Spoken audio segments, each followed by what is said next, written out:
develop.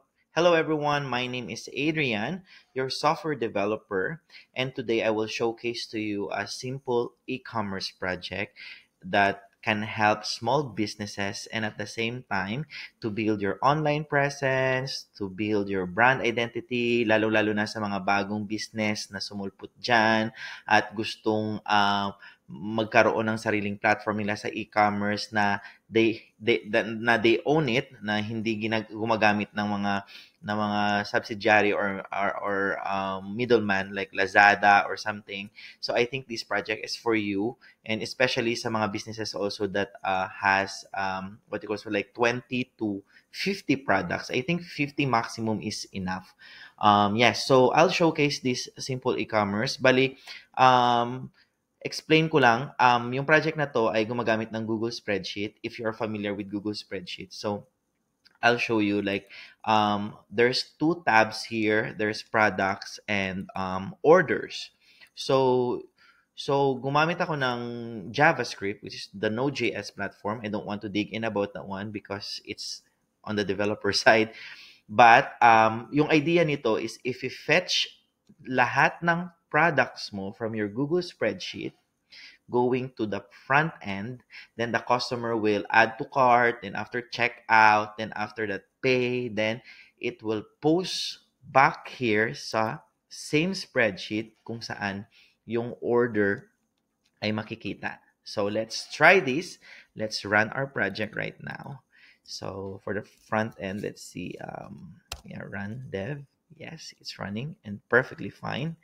Also in the back end, okay, the server is running. Perfect. Okay, now I want to refresh this one. So, yes. So, this one is very simple. Meron siyang, I'll just transfer this one. Meron siyang about us page, home page, your social media page where you can connect your Instagram, Twitter, or Facebook, or any social media that you have. Contact page, this is very important when someone is wants to inquire or something. Your cart and your shop page. Okay, so eto na siya. Si shop page, if i-fetch niya doon, so from the Google spreadsheet that we have, for example, palitan natin to. Let's say palitan natin to ng banana. Okay, banana. Ba't may bukayo? May banana. Para akong kuging. Okay, now, kung i-refresh natin yung products page, andito na si banana. Okay?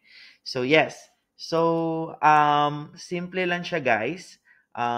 If i-fetch na lang dito, then let's try to, let's try to add to cart. So, yung process niya, the customer will add products. Then, after that, they can also go to the Your Cart page where they can also add how many quantity. And guys, automatic na siya nagsosolve. Kada quantity nyo nagsosolve siya dito ng total. Very fast. And proceed checkout. Then, they have these details so that you can monitor.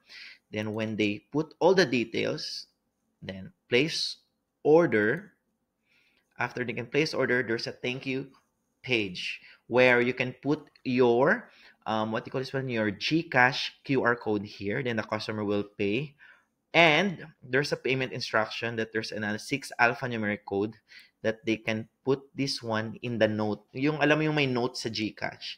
Bakit siya importante? Kasi para at least as an admin or as an owner, alam mo kung sino yung nagbayad through this code. So synchronize siya. So let's check our Google spreadsheet. So yeah, so sa ating Google spreadsheet, andito na siya. Oh, see? You can see this one. 337UE3. So, 337UE3. So, mas madali sa'yo mag-monitor. Okay? So, pero andito na rin yung customer's name, email, phone number, address. So, nagja-generate ka ng list of your customer in the future marketing as well. So, very helpful siya sa lahat ng may mga small businesses.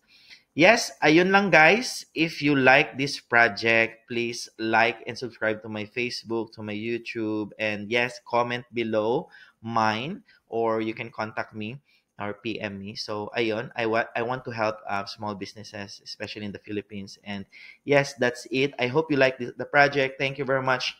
Bye.